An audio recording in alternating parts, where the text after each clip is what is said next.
Oh là là, mes cheveux, ça va pas du tout. C'est pas grave.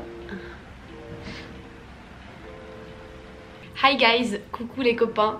Ça fait un petit moment qu'on s'est pas vu par ici en face cam et pas en vlog. Mais c'est vrai que ça faisait quelques mois que j'arrivais plus trop à lire. Et là ça fait quelques semaines que je me suis remise à lire et j'ai quelques petits livres à vous présenter qui sont assez cool. Je voulais faire un petit update lecture maintenant pour être à jour dans ce dont je voulais vous parler. Et comme ça après je pourrais vous faire des updates lectures de ce que je lis après. Du coup on va se lancer directement avec les livres que j'ai lus ces dernières semaines. Je vais m'aider de mon petit carnet dans lequel j'ai noté un petit peu mes avis, mon avis sur ce que j'ai lu. Donc le premier livre que j'ai lu c'est plus une nouvelle qu'un livre, c'est The Lost Sisters de Holly Black. Donc en fait c'est une nouvelle qui se lit normalement entre The Cruel Prince et The Wicked King. Moi je l'ai lu entre The Wicked King et The Queen of Nothing, mais voilà, c'est pas non plus très grave. J'avais pas trop d'attentes vis-à-vis de ce livre parce qu'il était assez court, je crois qu'il faisait même pas 100 pages. Et voilà, c'était plutôt intéressant de lire le livre du point de vue de Taryn. En fait, c'est un petit peu ce qui s'est passé entre Loki, je sais jamais comment je dois dire son prénom, et Taryn, et avoir justement son point de vue plutôt que le point de vue de Jude qu'on a dans toute la saga. Et ça c'était assez intéressant. En plus ça s'est lu assez vite. Étant donné que ça faisait un petit moment que j'avais lu The Wicked King, ça m'a fait du bien de lire une petite nouvelle pour me replonger dans l'univers avant de lire le troisième tome dont je vous parlerai après. Donc c'était sympa de me rafraîchir la mémoire à ce niveau là. Mais après voilà, moi ça m'a pas transcendé, j'ai pas trouvé que ça cassait quelque chose, j'ai pas trouvé que c'était hyper intéressant à lire. Je pense que ça peut être plus dans la saga, mais voilà, j'ai pas trouvé que c'était nécessaire de le lire et franchement je m'attendais à ce qu'il soit plus intéressant. Donc voilà, bonne petite lecture pour reprendre la lecture en douceur mais sans plus. Ensuite j'ai lu The Queen of Nothing et honnêtement je risque peut-être de me faire taper sur les doigts, mais ça a été une grosse déception pour moi.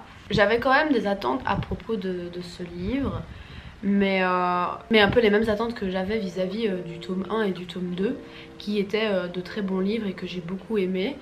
Et ici en fait j'ai eu l'impression d'être dans une totale autre ambiance et je pense pas que ce soit le fait d'avoir attendu un peu de temps avant de le lire. J'avais vraiment l'impression que ce troisième tome a été bâclé en fait et c'était assez frustrant.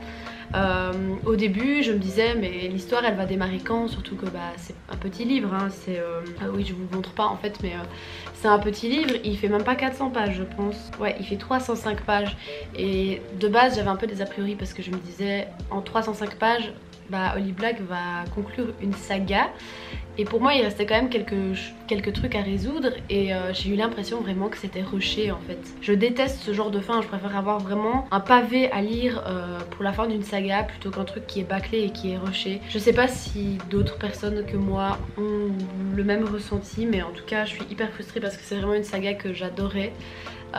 Et j'ai l'impression que j'aurais dû m'arrêter au deuxième livre et que j'aurais pas dû lire le troisième. Déjà je m'attendais à avoir plus d'interaction entre Cardan et Jude et à ce qu'il y ait de la sincérité dans leur relation. Et je suis restée sur ma faim en fait. Je trouve qu'on les voit pas assez ensemble dans le livre et on attend ça depuis le premier livre et au final je trouve que Holly Black nous a pas donné ce qu'on voulait dans ce livre en fait. Et je suis assez déçue à ce niveau là. Qu'est-ce que j'ai noté d'autre? Oui en fait je trouve qu'il y a vraiment un déséquilibre dans ce livre par rapport à la longueur dans le début du livre et le rush de fin qui n'a pour moi aucun sens. Je trouve qu'aussi tout le dénouement est complètement what the fuck, enfin je sais pas, j'ai pas du tout accroché en fait. Tout le truc du serpent etc, je vais pas dire qui, quoi, comment pour ne pas spoiler, mais j'ai vraiment pas du tout accroché à cette intrigue. Et puis je trouve qu'il y avait vraiment pas de développement au niveau de la relation entre Cardan et Jude et c'est ce qu'on attend depuis le début. Et même au niveau de leurs personnages en eux-mêmes, il n'y a pas de développement, il y a pas de profondeur. Ouais franchement je suis déçue, mais voilà. Et j'ai vraiment l'impression que ce livre ne s'inscrit pas dans la même lignée que le 1 et le 2. Du coup bah voilà, franchement si j'avais su je serais restée sur la fin du 2 et pas sur cette fin parce que voilà. Ouais, j'ai vraiment une sensation d'inachevé après avoir lu ce livre en fait. Et c'est vraiment hyper frustrant. Après souvent bah, les fins de saga, j'ai l'impression que c'est à double tranchant avec tout le monde. Soit les gens adorent, soit les gens aiment pas. Moi ici pourtant je trouve que je suis pas difficile au niveau des fins de saga. Je suis assez bon public si on peut dire ça pour ça. Et là franchement non, j'ai pas accroché. Il faudra que je lise How the King of Elfhame Learned to Hate Stories, qui est un livre one shot mes compagnons sur la vie de Cardan avant la saga. Et je pense que ce sera intéressant de le lire.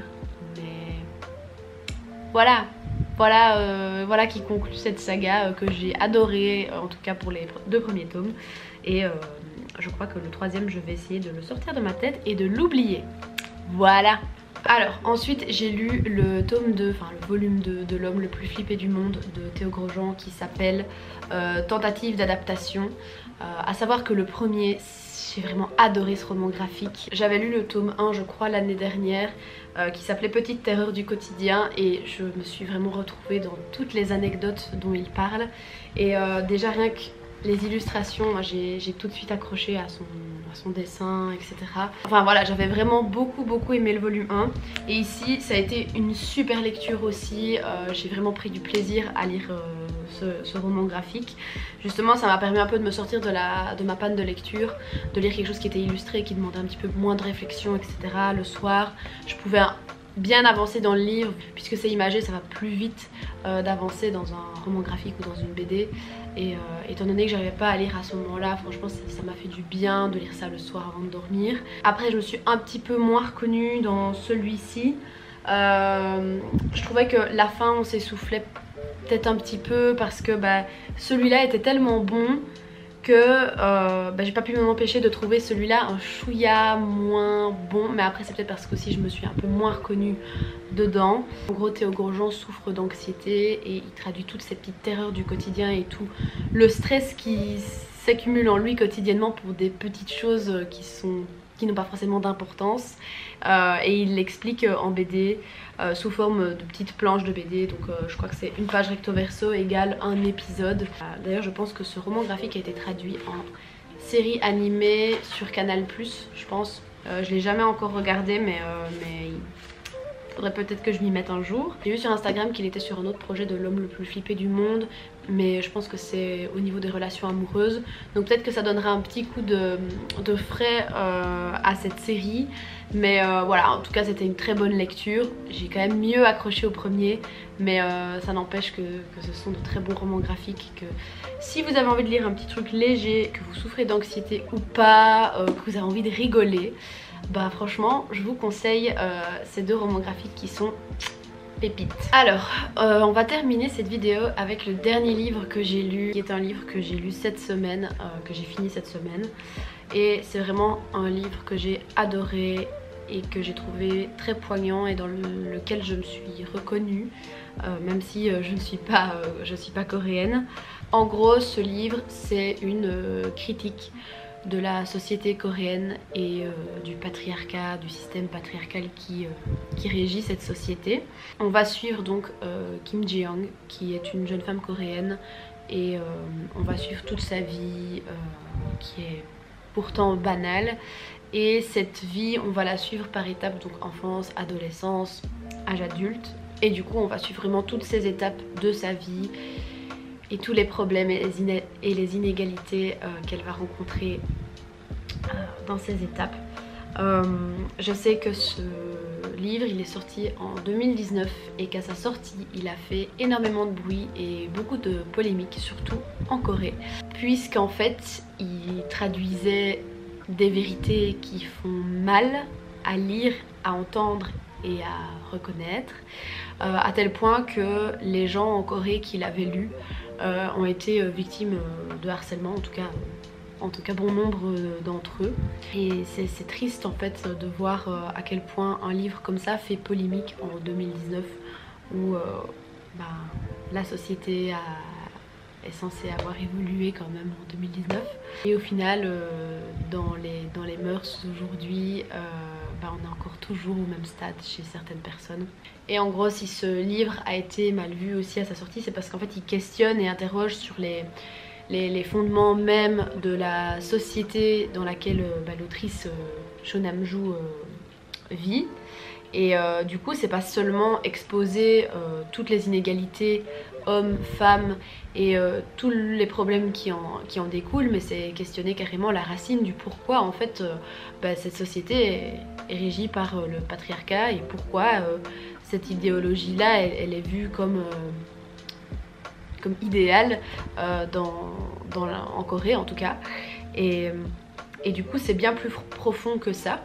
En plus de ça, l'autrice n'émet aucun jugement dans son livre, vu que ce livre il est raconté même pas du point de vue de Kim Jae-young en fait. Il est écrit et narré de manière plus ou moins omnisciente. L'empathie qu'on va ressentir pour Kim Jae-young, elle est propre à chaque personne en fait. Le livre n'est pas écrit pour qu'on ressente de l'empathie envers le personnage, donc je pense que l'empathie qu'on va ressentir en lisant ce livre, il va être différent chez tout le monde en fait. Si un Coréen qui est encore dans une idée très patriarcale va le lire, peut-être que ce livre il lui paraîtra insipide, inodore, incolore, mais par exemple pour moi il m'a beaucoup touchée et je me suis reconnue dans beaucoup de situations que le personnage va vivre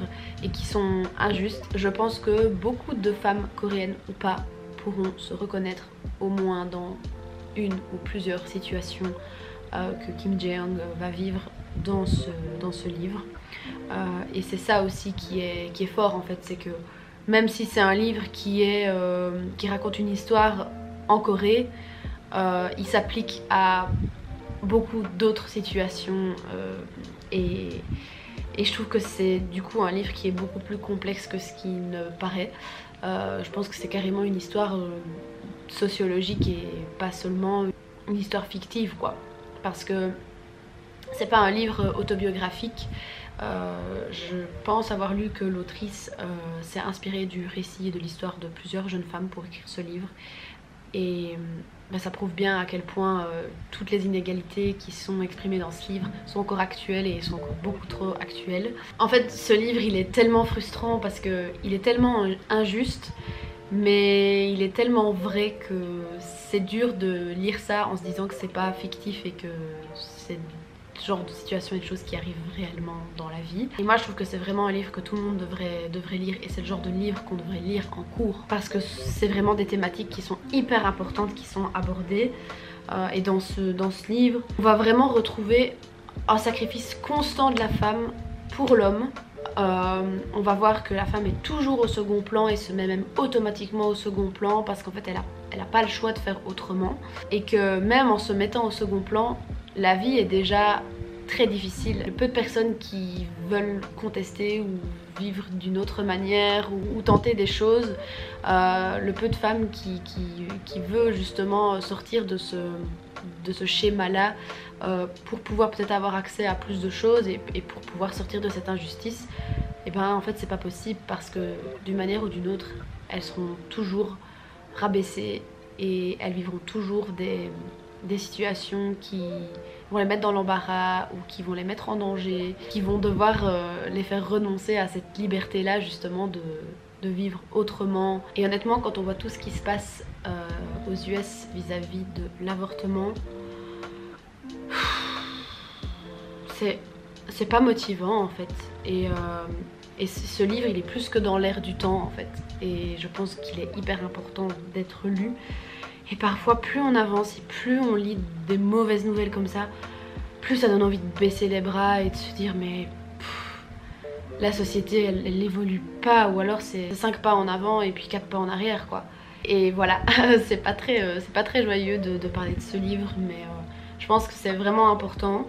Et cette année je me suis vraiment diversifiée dans mes lectures, en tout cas cette première moitié d'année, je me suis rendu compte que j'avais lu des livres avec des thématiques plus importantes. Je pense que ça fait du bien de temps en temps de remettre un peu les pendules à l'heure et faire un peu le bilan de où on est aujourd'hui, de la chance que certains de nous ont, vis-à-vis d'autres, de se dire en fait qu'il faut essayer de se battre pour avoir un monde meilleur et se battre pour nos droits en fait.